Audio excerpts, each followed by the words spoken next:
صحیح معنوں میں ایمان کے پیمانے پر پورا ہو سکتا ہے۔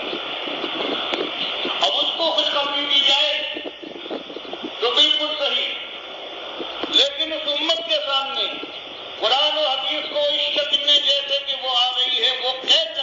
قرآن لگاتا ہے ایمان کا، یہی اللہ کے نبی صاحب فرماتے ہیں کہ بھوک اور پیاس کا خیال پروردگار نہیں کرے گا،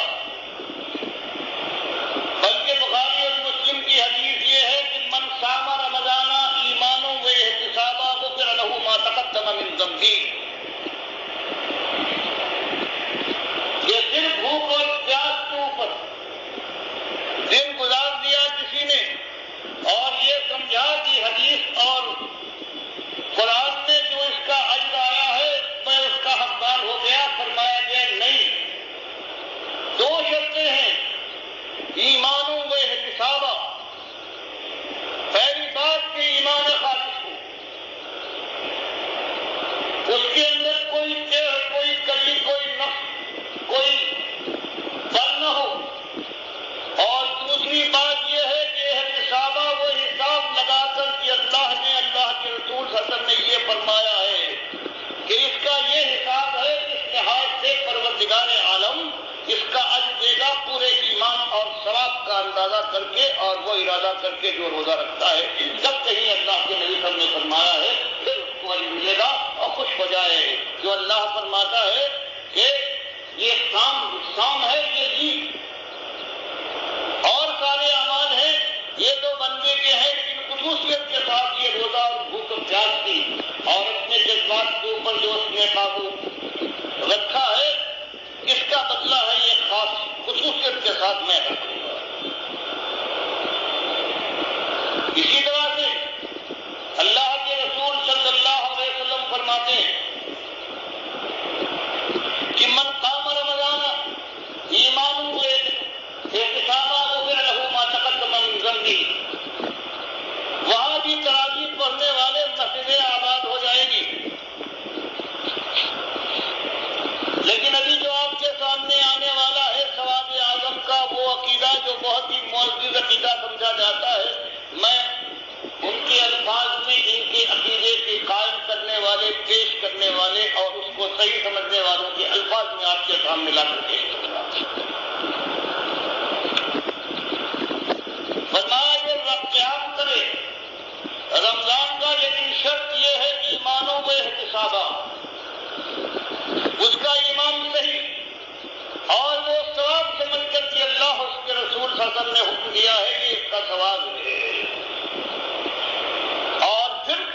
اس رغبت کے ساتھ اللہ کی بندگی میں اپنی جان کو لگاتا ہے، اپنے آرام کو چھوڑ کر کبھی عشاء کے بعد کھڑا ہو جاتا ہے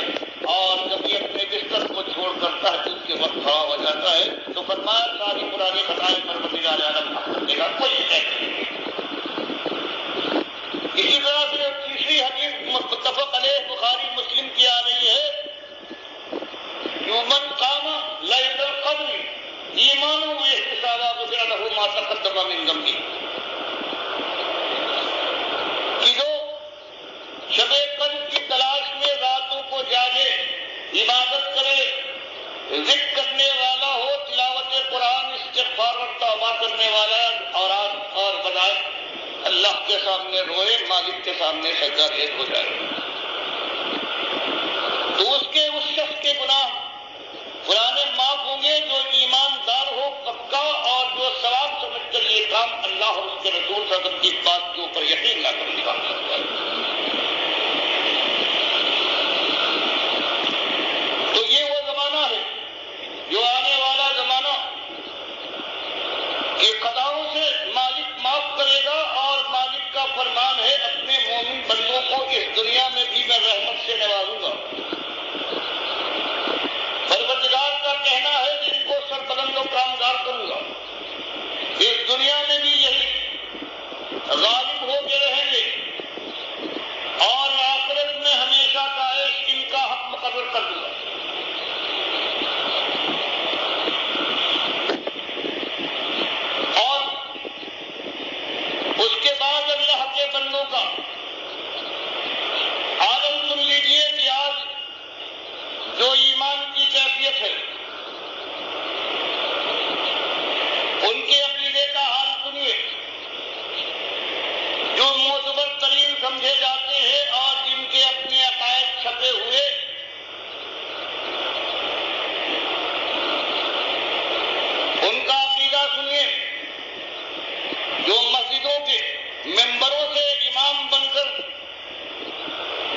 شہداء و صدیقین کا توسل جائز ہے، ان کی حیات میں بھی اور ان کی وفات کے بعد بھی اس طریقے پر کہے یا اللہ میں بھی وسیلہ فلاں بزرگ کے تجھ سے دعا کی قبولیت اور حاجت براری چاہتا ہوں، یا اسی جیسے اور کلمات کہے. اور یہ کس کا عقیدہ ہے؟ المحمد عقیدہ دیوبند کی وہ مستند کتاب صفحہ 13 اور فتاوی رشیدیہ صفحہ 112. اللہ فرمائے للہ الاسماء الحسنی فادعوہ بہا وذروا الذین یلحدون فی اسمائہ، کہ وسیلہ اور توسل اگر بنانا ہے، سب کا ماننا ہے تو میری ذات کے بہترین نام ہے، میری صفات کے بہترین نام ہے، میرے اختیارات کے بہترین اسماء ہیں، میرا جو حق ہے اس کے میرے بہترین نام ہیں. ان ناموں سے میری رحمت کو جلدی ملاؤ. اور جو اس کے بجائے کسی اور طریقے کو صدقے اور وسیلے کے طور پر جو پیش کرتا ہے وہ مرید ہے، اس سے الگ ہے. یہ قرآن پورے آراف کو بنایا. اور المحنت کے لکھنے والے خلیل احمد نے دیکھی، جس کے اوپر محمود الحسن صاحب نے دستخط کیے ہیں، اشرف علی تھانوی اور کتنے گزرے ہیں، رشید احمد، یہ جتنے ہیں سب نے اس کو کہا ہے یہی ہمارا عقیدہ ہے. اور عقائد علماء دیوبند کے نام سے ساری دنیا میں انہوں نے اپنے عقائد پھیلائے ہیں. یہ شرک، یہ وسیلے کا شرک اس طرح سے عام ہے. یوں ایمان برباد کرنے کے بعد امت مسلمہ کو یہ بھوک اور پیاس کی سختی میں مبتلا کرنے والے، ان کو کچھ تو سوچنا چاہیے. آخر اللہ کی کتاب اور اللہ کے رسول صلی اللہ علیہ وسلم کا کچھ تو حق ہے. اس امت کو اس طرح سے برباد کرنے کے بعد ان سے نمازیں پڑھوا رہے ہو، روزے رکھوا رہے ہو، تراویح پڑھوا رہے ہو، تہجد گزاری ان کو تلقین کر رہے ہو، تو للہ اپنی جانوں پر رحم کرو اور اس امت کے اوپر ترس کھاؤ. دوسرا عقیدہ نمبر 5، حضرت صلی اللہ علیہ وسلم کی قبر شریف کے پاس حاضر ہو کر شفاعت کی درخواست کرنا اور یہ کہنا بھی جائز ہے کہ حضرت میری مغفرت کی شفاعت فرمائیں.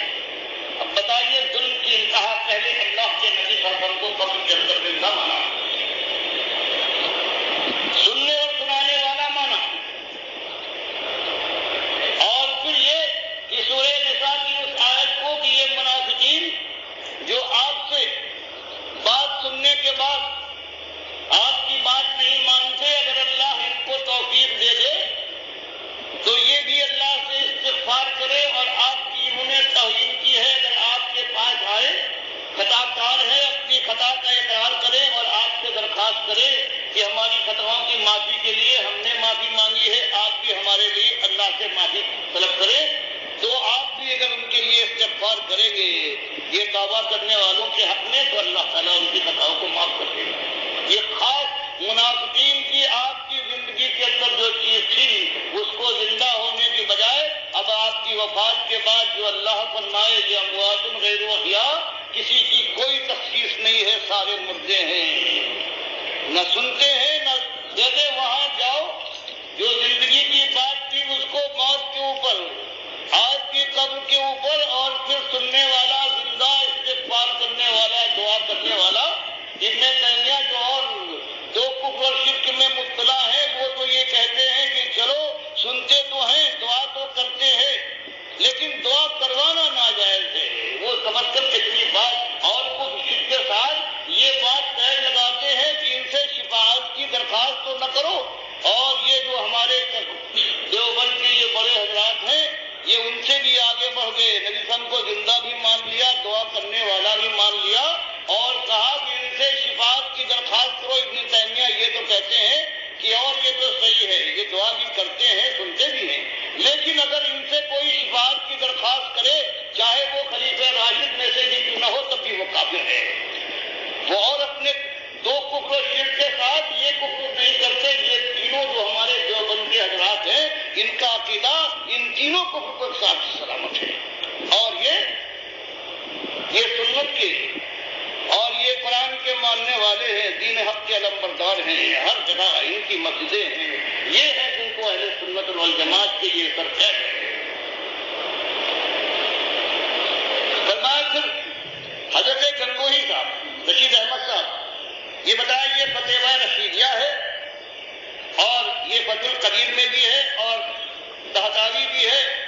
اور حضرت گنگوہی تحریر فرماتے ہیں اس سلسلے میں. پھر نبی صاحب کے قبر پر پہنچ کر حضرت صلی اللہ علیہ وسلم سے وسیلے سے دعا کرے اور شفاعت چاہے اور یوں کہے یا رسول اللہ اسألک الشفاعۃ واتوسل بک الی اللہ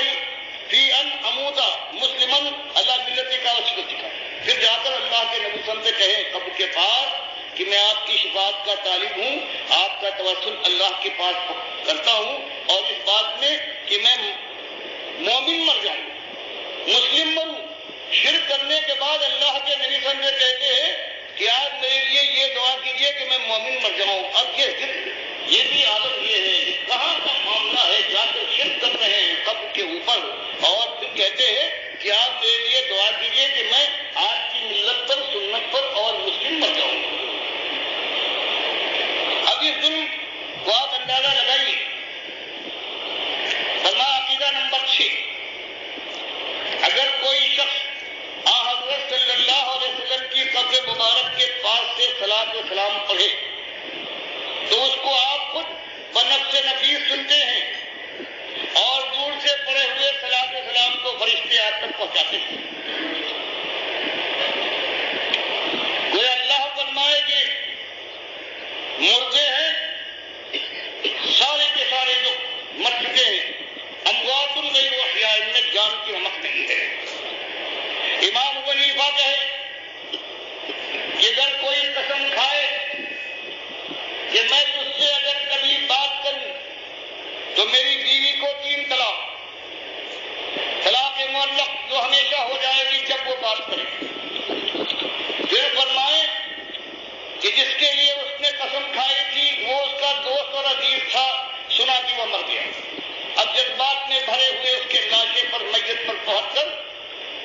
اب وہ زبان سے کہتے ہیں کہ بھائی زندگی میں ایک ایسا وقت بھی آیا کہ دوستی کے ساتھ ساتھ شیطان نے بہکا دیا, ایسی قسم کھا بیٹھا.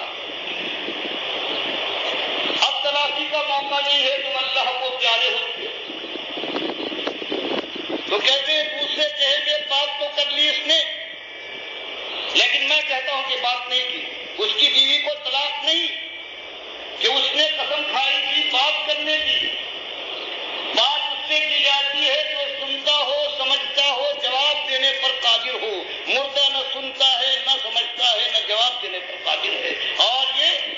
آنافی امام ابو حنیفہ کے مقلد ہونے کا ان کا اعلان ہے, اور اس کے بعد ان کا عقیدہ یہ ہے اللہ کے نبی صلی اللہ علیہ وسلم کے ساتھ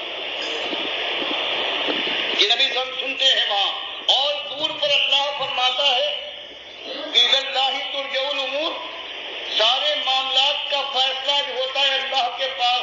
اور اللہ کے پاس وہ لوٹتا ہے. اور یہ کہتے دور سے کوئی صلاۃ و سلام پڑھے اللہم صلی کہے کہ اللہ رحمت فرما میرے نبی صلی اللہ علیہ وسلم کے اوپر, تو یہ فرشتے اس کو پیغام, اس درود کو لے کر اللہ کی بجائے نبی صلی اللہ علیہ وسلم کے پاس لپکتے ہیں. عربی بھی نہیں آتی کہ یہ اللہ کا بندہ تو اللہ سے خطاب کر کے اللہ سے دعا کر رہا ہے, تو یہ شرک اللہ کو اس طرح سے معطل کر کے یہ کیا ہے. اور پھر ان کا ایمان ہے, اور یہ اہل سنت والجماعت ہے دنیا کے اندر, انہی کا ایک مقام ہے اللہ کے بندوں. اب حالت دیکھنے کے بعد,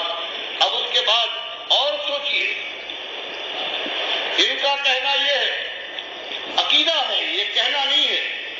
کہ مشائخ اور بزرگوں کی روحانیت سے استفادہ